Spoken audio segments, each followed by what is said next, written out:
Episode 35, Chapter 33.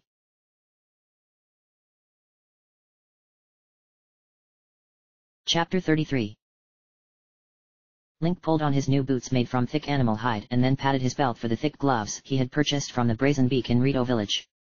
The new clothes, much thicker than what he normally wore, would help keep him warm as they neared the Heber Mountains, not to mention while he was aboard Meadow, which would be far colder still, assured Tiba. He also pulled on the blue hood given to him by Telma, followed by his cloak. He was, perhaps, overdressed for just starting out, but not by much. The morning had brought with it a cold wind that seemed at odds with the warm late spring days that he and Cass had enjoyed on their trek across Hyrule Field. Perhaps it was the elevation here, or just the way the wind chilled while blowing over the mountains, but it served as a clear reminder of what Link was walking into. This would be the opposite of Death Mountain, but required just as much preparation, if not more. The two of them set out later than they had initially planned. That morning, as Link and Tiba walked down towards Rito Village's exit, they had been stopped by a group of Rito that angrily demanded Tiba stop what he was doing. Though the Rito elder had not been present, his influence certainly had been. For a brief moment, Link worried that a fight might even break out between Tiba and the gathered Rito, and he thought Tiba had worried about the same, considering how tense he had seemed. Eventually, the Rito let them pass without incident, though not without warnings of doom and destruction called after them. They almost reached the bottom level when another group of Rito appeared in the path, though these appeared to be there to cheer Tiba on. Tiba spent little time acknowledging them either, however, and soon he and Link were on their way towards the nearby stable, where the small logging community thrived. He had, after much deliberation in the night, decided to leave Spirit at the stable. While he thought the horse would have been fine in the cold, Link wasn't sure if he would be able to easily return to their destination following the attack on Meadow. Tiba had informed him that there were no provisions for horses where they were going, and Link didn't dare risk leaving Spirit out in the cold for days, while waiting for Link to return. Tiba would walk, as would he. He just hoped he wouldn't return to find that Yiga set up another ambush waiting for him. Their day's journey would take them around the northeast side of Lake Tottori. There was no road, and the terrain would be difficult at times, but it was the shortest path to their destination, the flight range. Much of their travel early on was in silence. Link didn't have a problem with it at first, as it gave him time to reflect on their plan for stopping Meadow. Eventually, however, the silence began to grate on Link. He glanced over at Tiba, who walked without slowing or altering his pace, eyes forward. So stoic, Link mused. Tiba was the opposite of Cass in almost every way. Where Cass had been warm and full of anecdotes and stories, Tiba was cold and silent. It was familiar to Link, somehow, but he wasn't certain why. He's worried, Link thought as he observed Tiba. Probably about his family. The village. Perhaps even the fate of the world. Does he understand the importance of this mission to Hyrule as a whole? Strangely, Link didn't find that he worried about such things as much anymore. Oh, the fear of failure still had an effect on him, but after what he had been through and accomplished thus far, he was here. He was as prepared as he could be. Are you going to keep staring at me all day? Tiba asked, breaking Link out of his introspection. Link looked away quickly, sighing. Silence stretched between them again for a while longer before he finally spoke. Why aren't there more Rito willing to fight against the Divine Beast? There were, Tiba said, glancing at Link out of the corner of his eyes. But most of them were killed when the Divine Beast first arrived. How long ago was that? Tiba grunted.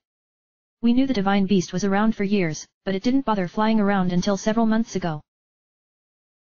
And it's been terrorizing your village ever since. No. Tiba fixed Link with a more direct stare. Cass didn't tell you. Link shook his head, and Tiba sighed. When it first showed up, it didn't bother attacking unless we tried to get on board it. Most Rito were content to leave it alone. What changed? I don't know. Maybe the Elder's right, and we did by leading attacks against it. But, regardless, eventually it started attacking Rito just for flying too close to it, and then for flying anywhere within sight of it. It's gotten to the point now that we can't fly anywhere, even near the ground, when it's in the sky overhead. So, it's just been getting consistently worse. That's what I just said. The other Divine Beasts were the same way. I don't think your attacks are causing the problem. It would have gotten worse, regardless. Yeah, well, Yesterday, Hearth was the only other Rito I could convince to attack it with me. Today, I've got you. Link ignored the slight. If we don't stop it, it will keep getting more aggressive. I'm not going to turn back this time, Tiba said, eyes hard. It's flying lower than before. You think it might be getting ready to attack the village? Tiba nodded. The elder doesn't believe me. He thinks we should all just shove our heads in the ground and wait for everything to blow over. Everything made sense to Link now. Tiba's insistence to lead another attack so soon, and the Rito's reticence to let him. They feared that his actions would bring the divine beast's wrath down on them, but Tiba knew that was coming, even if he did nothing. We'll stop it before that happens, Link said. Tiba looked over at him again, considering. You're not like other Hylians I've met. How so? Most of them are cowards. Link winced. We lost everything 100 years ago. Our kingdom, our land, thousands of people. He had just traveled through the heart of Hyrule. Link now knew firsthand just how much had been lost. None of the other races had lost even a fraction of what the Hylians lost. And none of them since have tried to rebuild, Tiba said, pausing for a moment before continuing. Look, I'm not trying to insult your species. I'm just saying that most of the Hylians I've met seem content to wait around and let someone else do the saving. The Hylians living outside of the village, for example, haven't offered to do anything to help. They just assumed Meadow is just Rito business. Fair point, Link thought. It aligned with much of what he had seen since beginning this journey. It wasn't laziness, or even cowardice, though. It was something closer to apathy. Many of the Hylians he had encountered were simply living. And little more. And this whole mess began because your kingdom decided to start digging up these things, didn't it? Link frowned. It was to stop the calamity. And all the races pitched in with it. The Rito had a champion as well. Because we were subservient to Hylians, Tiba snapped. The king ordered it, and we obeyed. And look what good it brought us. The calamity won anyway, and now there's a divine beast flying over our heads, blasting anyone near it out of the sky. Link felt his face flushing with irritation.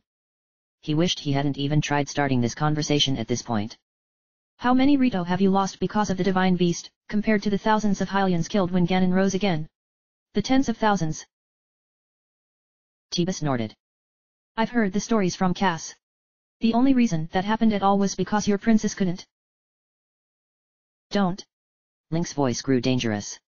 Tiba opened his beak again, but Link cut him off. Do not speak ill of the princess. You don't know what she's done to keep you safe.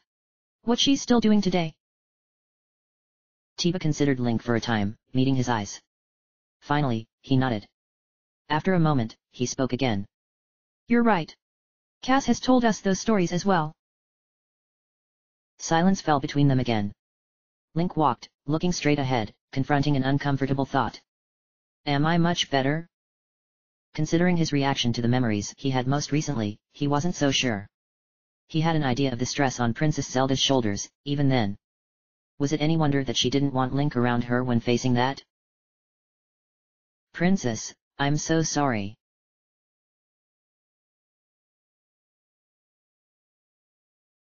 The icy blast nearly pushed Link back, forcing him to duck his head and trudge forward. He used the walking staff that he had made from the fallen tree branch to steady himself and keep moving forward through the thick snow. The pack on his back felt far heavier now than it had when first setting out. His legs ached with the exertion of continuing climbing higher and higher into the mountain range. Almost there.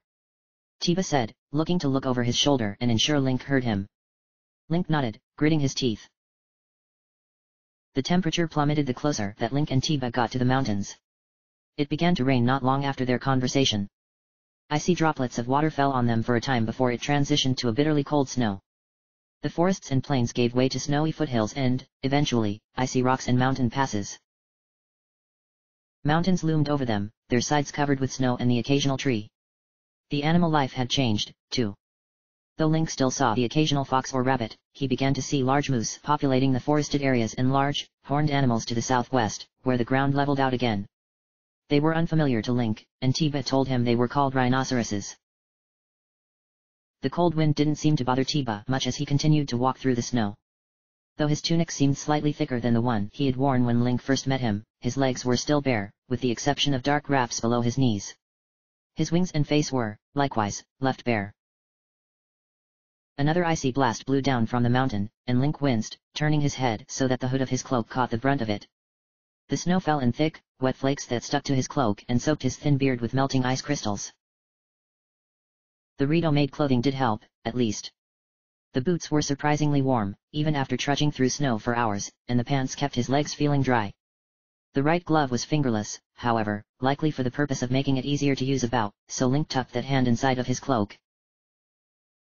The snowstorm did not abate until the afternoon gave way to twilight, and they made their way into a mountain pass and onto a clearer path where trees and shrubs had been cleared away.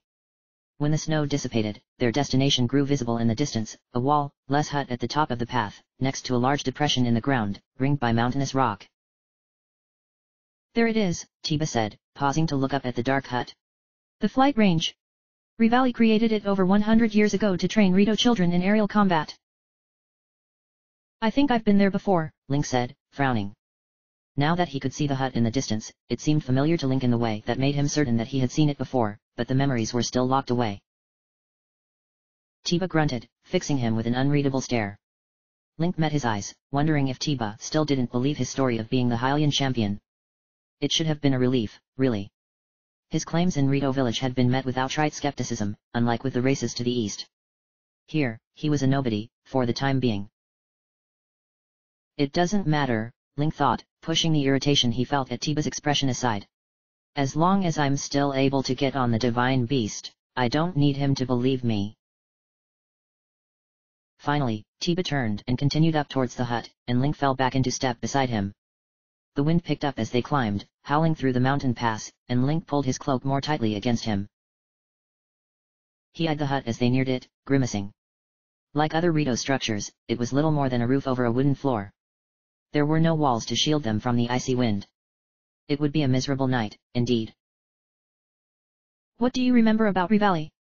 Tiba asked, suddenly. Link looked at him in surprise.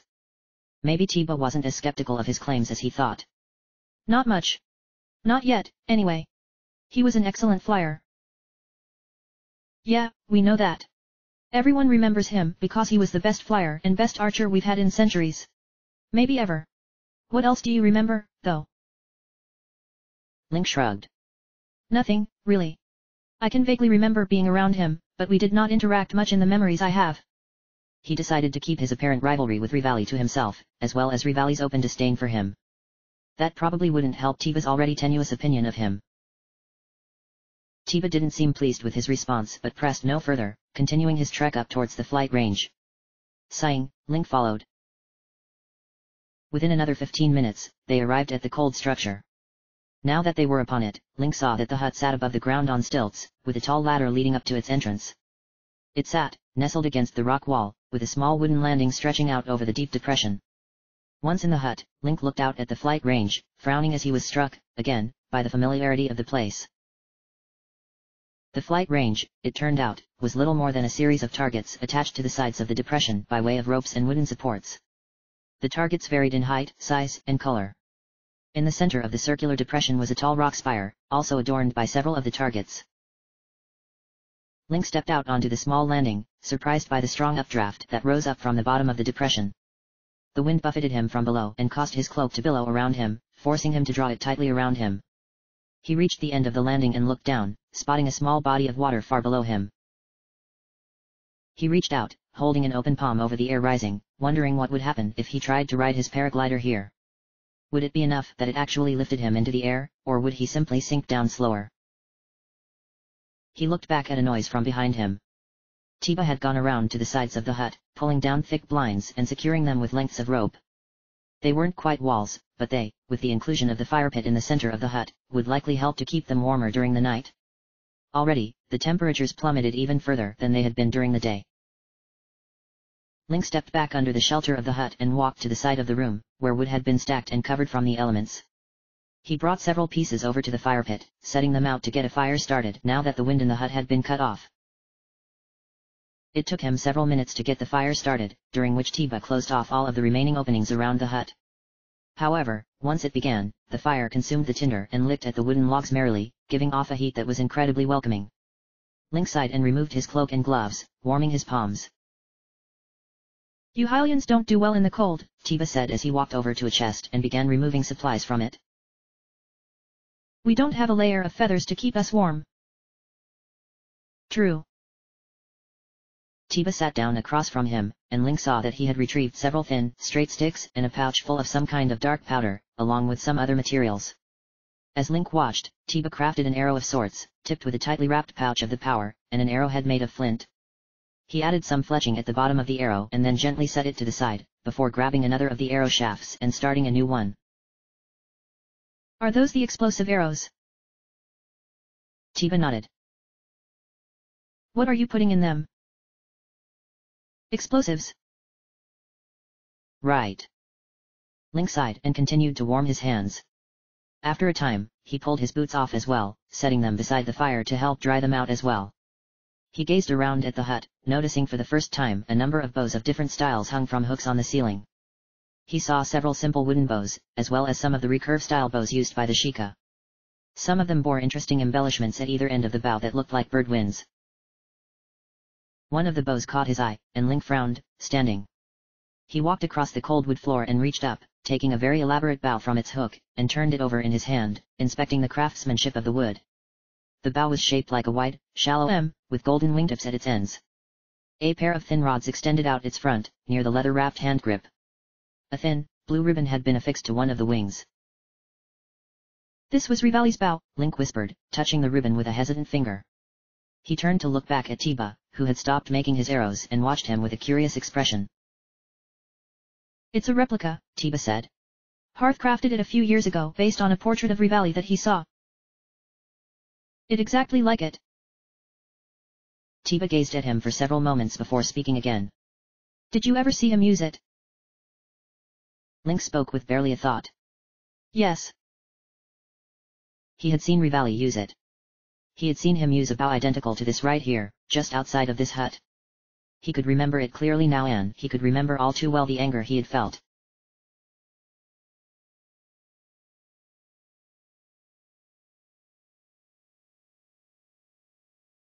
Rivali hadn't been where he was supposed to be when he and the princess first arrived in Rito village on their impromptu trip to answer his summons. Despite their tight schedule, and their need to continue on south to the desert, Rivali did not, apparently, feel the need to wait for them at the village. Instead, he left a message for them, telling the princess, to meet him at the flight range, which was easily a full day and half's ride away. Link assumed that Princess Zelda would be angry. That she would refuse. Certainly, that's what she would have done if he had suggested anything that would have delayed them from their mission by 3 days. But she didn't. Instead, she simply took it in stride, smiling to the Rito that gave them the message, and they continued on their way. And now that they arrived at the flight range, Rivali still wasn't here. It was almost enough to make Link snap. Almost. I'm sure he will return shortly, Princess Zelda said, removing her thick gloves and crouching beside the fire that Link had created, using some of the wood left in the hut. She wore a white winter coat with a wool scarf around her neck. Link had chosen to put on extra layers under his champion's tunic and wore a thick cloak that he could easily remove to get to the master's sword underneath. Link wasn't nearly as certain as the princess regarding the Rito champion's absence. Rivali had already disappointed them once on this trip. What's to say he wouldn't do it again? But he didn't contradict her. It felt as though he were constantly walking on thin ice with her, especially lately. Perhaps showing up the way he had, after she had suggested he not come on this trip, hadn't been the best choice. Still, though, he had to fulfill his duties. He turned, stepping out onto the narrow landing and looking around the flight range. It was made especially for Rito archers, likely made for Rivali himself, now that Link thought about it. Hadn't the village elder described it as Rivali's flight range? An arrow shot over Link's head, and he started, whirling and looking for the archer. Behind him, something exploded close enough that he could feel the heat upon his back and felt the shockwave. Princess, get down! He cried, throwing off his cloak and pulling the master's sword from its sheath. He needed to move, he needed. A shadow passed overhead, almost faster than he could track with his eyes. More arrows flew through the air, but they weren't aimed at him. Instead, they were shot towards the targets in the flight range, exploding upon impact. Half a dozen arrows flew through the air in the time it would have taken Link to draw a single one, each causing a fiery explosion upon the targets, which shattered with the impact. Revali swooped down before Link, holding his golden bow in his talons, passing out of view for a few moments before shooting back up into the air on a gust of powerful air. With a smooth motion, he flung the bow out in front of him with his legs and caught it in his wings, his momentum still carrying him upwards. He drew 3 arrows back, at the same time, and released them just as his upwards momentum died. Each arrow flew true, striking a different target. Revali continued this for a time, flying around the flight range and shooting targets with incredible accuracy and speed. Link was ashamed to admit that he had never seen anyone so skilled at archery before. It made his own skills, which weren't inconsequential among knights, look paltry by comparison. Finally, Revali flew low and flapped his wings, sending a gust of wind towards Link that forced him to grab the wooden railing, lest he fall over the edge. The Rito landed easily on the railing a few feet away. He gave Link a clear smirk and then hopped down, walking into the hut. "Ah, Your Highness," Revali said. "I see you finally made your way over here.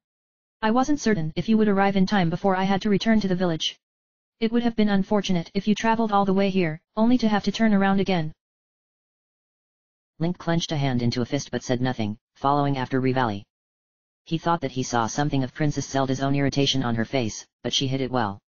She really only seemed to wear her emotions on her sleeve around Link, for some reason.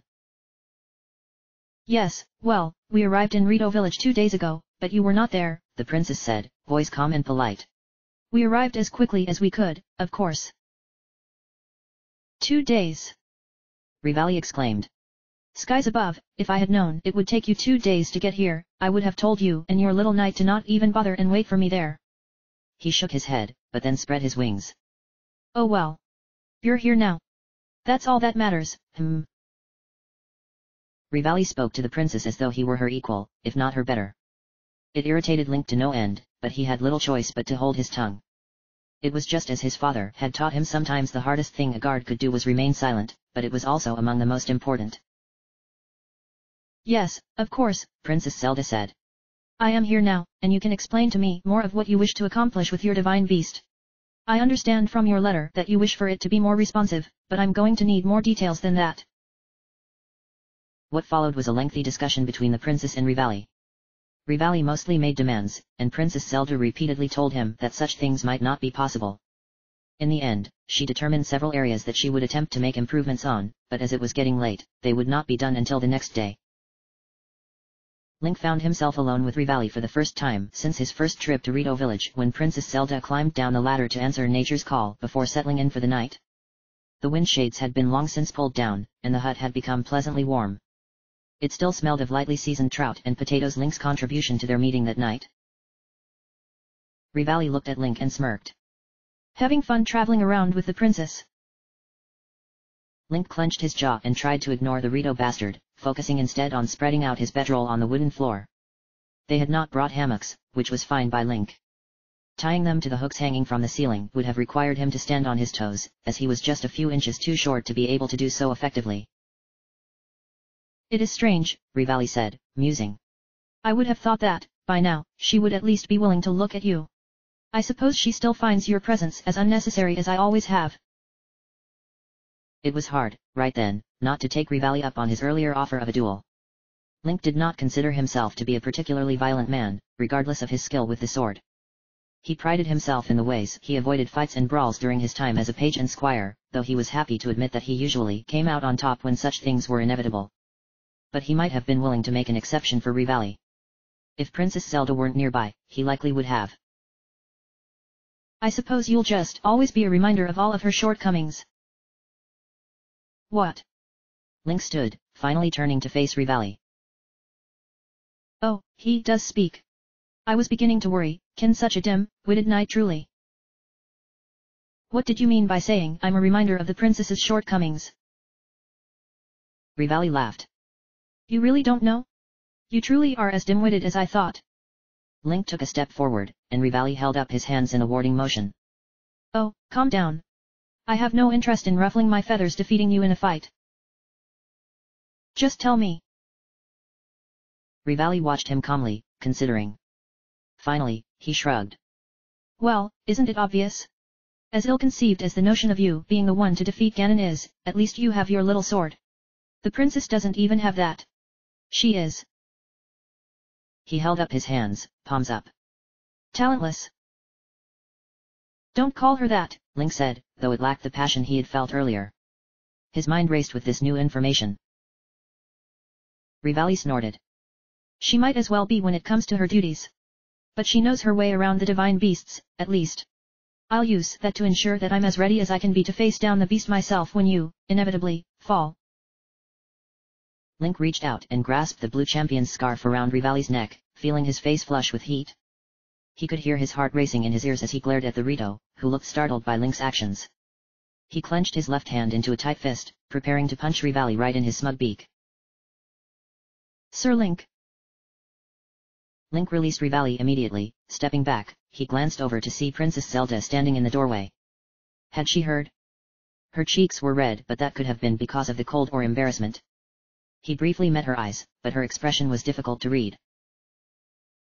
He turned away from both her and Rivali, walking to his bedroll and keeping his back to the other two occupants of the room. Behind him, he could hear Princess Zelda crossing the room over to her own bedroll. She made no immediate motion to climb into it, however, and he glanced over at her out of the corner of his eye. She wasn't facing him exactly, but he thought that she was looking at him in her peripheral vision as well. She seemed to want to say something. He waited. Finally, her shoulders slumped, and she pulled her outer coat off, rolling it to use as a pillow before climbing into her bedroll. Link sighed softly and climbed into his own. None of them said anything else that night.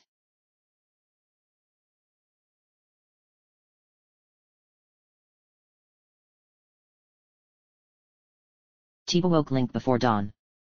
The fire had been reduced to embers, and Link was wrapped tightly in his cloak and Rito-made clothing. When he sat up in his hammock, he saw that Tiba was already nearly ready. His bow had been set out on one of the tables in the room, and he had a thick quiver full of explosive arrows attached to his hip. Another of the specially enlarged quivers sat on one of the tables for Link. Link carefully got out of the hammock, lowering himself to the floor. The wood floor was icy under his feet, even through his thick woolen socks, so he quickly slipped his boots on. He adjusted his clothing and cloak and began to gather his equipment.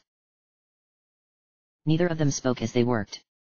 Link gathered much of his extra gear into his pack, setting it against one side of the room. He would have to come back here to get it later. Instead, he packed light for the coming fight. His bow and assortment of arrows spread across two quivers. Ancient sword. Shield. Paraglider. Sheikah slate.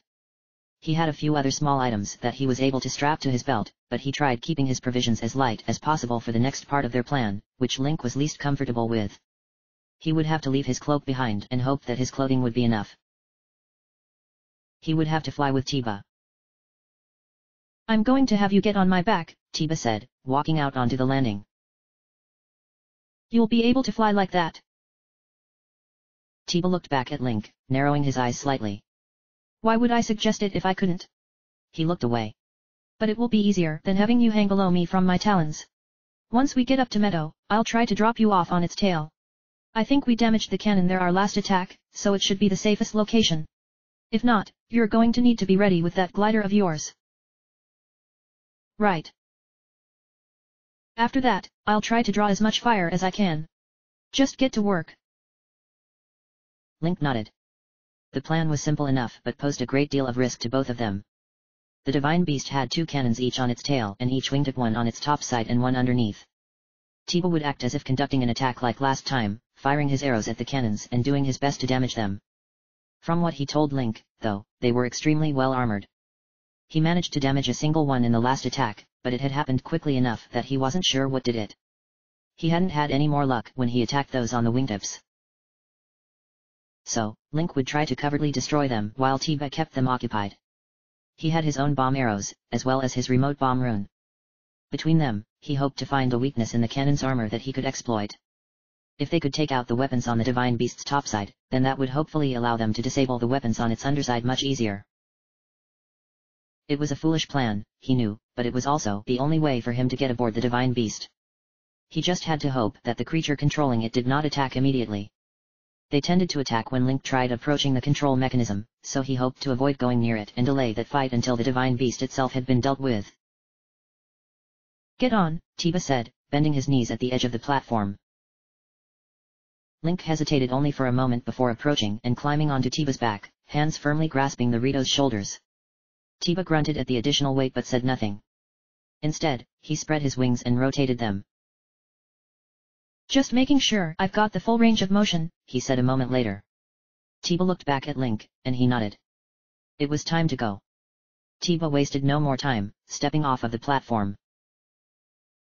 Link resisted the urge to scream, but just barely. The world upended itself around him as, suddenly, he was diving headfirst towards the pool of water and ice far below, the wind whipping at his hair and clothing. His hood blew back off his head. The surface of the water got closer and closer, and suddenly Link was struck with a terrifying thought. What if Tiba can't fly with me on his back?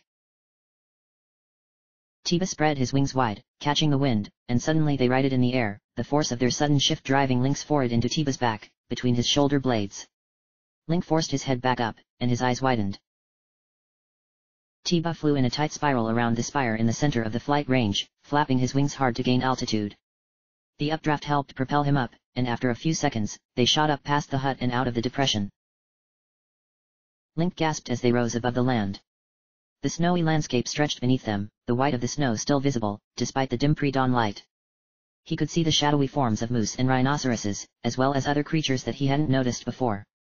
At first, he thought they were wolves, but something about them seemed wrong. They loped on all fours, but their limbs were too long and their gait too odd to be wolves. He tapped Tiba's shoulder and pointed. What are those? He asked, having to yell to be heard over the rushing wind. Tiba looked down briefly and then back up at Link. Wolfos. They don't usually come this far down the mountain. I'll have to get a group of warriors to push them back after this is done. Link looked back down at the white-furred creatures and watched as one of them suddenly rose up on two legs and swiped a massive claw at a moose. The creature and its prey were soon lost from his view, however, as Tiba banked, putting a grove of trees between them. They continued to climb in the air, the trees and animals below growing smaller and smaller. Link wasn't one that thought himself afraid of heights, but his precarious position didn't inspire great confidence in him as the ground rushed away. Every time Tiba flapped, Link felt himself rise and fall on his back. He gripped Tiba's sides tightly with his legs, but this didn't feel nearly as secure as Link would have liked it, and his exposed fingertips holding Tiba's shoulders had already grown numb. They were suddenly bathed in light. Link squinted and looked to the east. Though the land below was still in shadow, they had risen high enough that they could see the sun peeking over the mountains to the east. Still, they flew higher. Link kept his face low and looked around in wonder at the land around them. Below, the snow had disappeared, replaced by the darkness of grassy hilltops and green trees. He could see other birds in the air, too. A flying V formation of geese flew not far away. An owl circled a meadow beneath them. The sun continued to rise, gradually shining more of its light on the land. As it did so, Link looked ahead to see what had previously been little more than a dark shadow in the night sky. Divine Beast Va Meadow loomed in the sky before them, still circling over Rito village. It had begun to turn towards them, however, and Link heard Tiba curse. It already noticed us, he said. Hang on, Link, it's going to get rough from here on out. It wasn't rough already? Link thought with resignation. He held on tighter as Tiba sped up, beginning to drift back and forth to the left and right. Meadow sped in their direction, flying away from the village. Link hoped that the residents were prepared to take cover. A lance of white light shot towards them from one of the wings, followed by another from the opposite wing. Tiba easily avoided them due to their distance, but the fire continued, unabated. From their angle, the Divine Beast employed both upper and lower cannons, firing all four in a series of blasts that would only get more difficult for Tiba to avoid as they approached. They began to rise into the air as a steeper angle, forcing Link to grit his teeth and hold on for dear life. The gambit worked, however, as soon only the upper cannons were able to continue their barrage. Get ready to jump. I'll get as low as I can, but I don't want to sacrifice my speed. Link had another idea, however, and as Tiba suddenly went into another dive, this time over the surface of the Divine Beast, he pulled the paraglider from its sheath and held it under his body, breathing rapidly. The white flashes of energy continued to shoot past them, far closer now than it had been before. Tiba still banked to avoid them, but he was largely relying on speed now and the sudden drop in altitude to stay ahead of the deadly blasts. They passed over the Divine Beast's head and wings, barely clearing a building-like structure that sat just before its tail. One of the energy blasts struck the building, causing an eruption of fire just behind them. Now! Tiba cried. Link opened the paraglider over his head, and suddenly, he was wrenched free of Tiba's back. It hurt his shoulders and hands far more than he had been expecting, and Link barely held onto the paraglider through the process. It worked as he had hoped, however, and he now glided in the air just over the divine beast's flat tail, which seemed to serve as an entrance platform. Tiba looped around, looking confused, but when he saw Link, he nodded. He performed a thumbs-up gesture with one of his wings and then went into a dive, gaining more speed. He shot down, out of view, and Link was alone. Link steered his paraglider down towards the tail. The divine beast was still moving underneath him, and Link worried that he would miss his window to land, if he didn't do so quickly. As he did so, he got his first good look at one of the cannons, though this one appeared to be damaged. It had a wide, dome-like base covered in ancient Sheikah designs, and a cylindrical head with a pair of fins on either side. It sat at a slight angle, and Link could see where part of its base had been cracked and appeared to collapse under its weight. Likely from the previous attack on the divine beast by Tiba and Hearth. The cannon didn't move, and the lights on its body that Link expected to be there remained inert. Regardless, Link couldn't deny what he was seeing. When Tiba had mentioned cannons, his initial thought had been something closer to the cannons used by Gorons, but this was a far cry from those metal tubes. No, this is a guardian, he thought, face grim. It lacked legs, and its head was a different shape, but the design was unmistakable. It looked much like the flying guardians, actually, only inverted and without the propellers. Immediately upon realizing this, Link felt that same stab of panic that he had felt when he first saw the guardians since waking. Irrationally, he thought about turning his paraglider and letting himself glide away from the divine beast. No. Link forced such cowardly thoughts away, wresting control of his mind. I can do this. I have to do this. His feet touched down on Medoa's surprisingly grassy surface, and Link exhaled slowly. He looked back towards the broken guardian. They can be beat, he said. And it had to be him. He steeled himself and turned his back on the guardian. There were two others atop the divine beast that needed to be dealt with. Before him was the entrance into the heart of the divine beast. The dome-like tunnel was dark, and Link could already see from his vantage the malice that coated parts of the floors and walls. Grimacing, he stepped forward, preparing to enter. Well, now. I've seen that face before, said a voice behind him. Link spun, though he suspected that he knew who the voice belonged to. Behind him stood the ghostly form of Rivali, unchanged from the Rito he saw in his memories, with the exception of the green aura surrounding him. He even still had the same smirk played across his eyes. Rivali. Yes, man, you do not have to look so dumbfounded. Is it really such a shock to see me upon Meadow? The spectral form stepped forward, waving his wing around, as if showing off his domain. Link was immediately annoyed. I'm here to free the divine beast. He paused. And you? Yes, I know. I figured that you would find a way to show up eventually, but making me wait so long. It's a bit indulgent, don't you think? The fingers in Link's left hand twitched, as if itching to lay the Rito out. His recent memories of Rivali replayed in his head, adding to his sense of frustration. He tried to keep his face and voice calm, however. Look, I don't have time for this. I need to disable the Guardians before whatever is controlling this decides to join the fray. Rivali tilted his head, looking at Link curiously. You've changed. At first, I thought it was the plumage on your face, so patchy, but it's more than that, isn't it? Distantly, Link heard the other Guardian cannons firing. Rivali heard them too, frowning. Well, come on, then. They turned and entered the divine beast. As they passed into the shadowy interior, Rivali glanced over at Link, looking him up and down. I assume you just came from my village. How are the Rito doing? Link looked at him, noticing a slight tightness around his eyes, despite the air of unconcern that he tried to show. They're flourishing better than some of the other races around Hyrule. I don't think the Guardians came this way when they attacked. I haven't seen any signs of their destruction like in the east. Good, Rivali said, looking away from Link. They continued on a few more feet before the air changed, as Link knew it would in the presence of malice. Link resisted the urge to grimace as they entered a large room with multiple levels. The cavernous ceiling curved upwards, covered in Sheikah designs. He noticed several large skylights, but they had mostly been covered by the malice, leaving everything dark and shadowy. They entered the room at the upper level, and a stone bridge crossed the large opening below them. Parts of the bridge were covered in malice, but it looked to Link that he could sidle around it or step over the worst places. Link glanced over at Rivali for confirmation, and he nodded, stepping forward onto the bridge. Link followed, trying to pick up the pace. He didn't know how much time Tiba had before one of the cannons got off a lucky shot. How long has it been, exactly? Rivali asked, not looking back at Link. 100 years. Rivali hesitated. How are you still alive? They placed me in some kind of Sheikah machine. It brought me back. Link decided not to mention his missing memories. He didn't feel like giving Rivali any more ammunition than was strictly necessary at the moment. Of course, they could only use such technology for the hero with the special sword.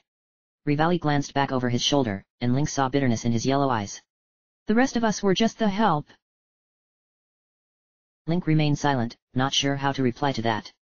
He had no memories of the events leading up to the other champions' demise. His assumption was that they had no way of retrieving the champions' bodies following their death, but he truly didn't know for sure. He still didn't even know for sure if he had actually died and been resurrected, or if he was simply healed from grave wounds from the brink of death. Rivali turned away again and continued. Link caught up to him, avoiding a puddle of malice. As they crossed the bridge, Link couldn't help but to take in the full size of the chamber they were in.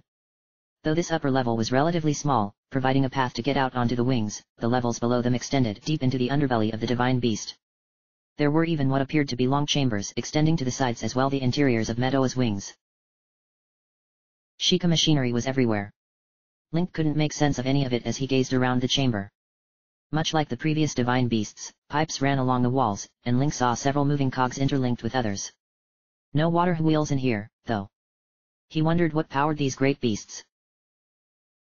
And Princess Zelda was the one that Rivali called upon to make adjustments? Link thought, suddenly curious. What kind of adjustments did she make? Did she work on the complex mechanisms that made up the divine beasts? How did she even know what to do with them? He couldn't dwell on such thoughts for long, however, as he soon noticed something else ahead of them that drew his attention. From one of the pools of malice, a large black eye had formed and opened, watching Link with an orange, vertical slit iris. It sent a shiver down his spine. Rivali, what is the creature that inhabits this place like? What should I expect? Why, are you scared? Rivali asked. His demeanor shifted, returning to the unconcerned air that he so often portrayed. All hints of his previous anger were gone. It is strong and favors ranged attacks over getting close. Hopefully you're better at aiming with that bow of yours than you used to be. Link's confidence grew as he thought of the ancient arrows in his quiver. As long as this creature didn't have access to something akin to Daruk's protective barrier, as the last one had, he thought that he could destroy this one quickly. He lengthened his stride, speeding up. Once across the bridge, Link saw what he originally hadn't seen from the other side of the room. There was another opening here, leading out onto the tops of the wings, but malice covered much of it in pools that somehow clung to the walls and formed a web of dark goo that stretched across the entrance. Some of the malice had even grown more solid, forming jagged spikes and pillars. There was no way for Link to get through it without touching the stuff, which Mipha had strongly warned him against doing. Outside, Link heard a series of explosions. He couldn't see what was happening from this angle, but he didn't have time to find another path through. Time to see if this works. Link pulled out the ancient sword from his belt and activated the shining blade. The malice on the wall reacted immediately, rippling and shuddering in the presence of the blue energy. Now, what is that? Rivali asked, curious. No master sword. He inspected the Zora sword that Link still carried on his back. No, that's not it at all, is it? What happened it? Link ignored him, stepping forward and slashing at some of the goo that stretched across the entrance. The sword cut through it easily, sending up a cloud of blackish smoke as it did so.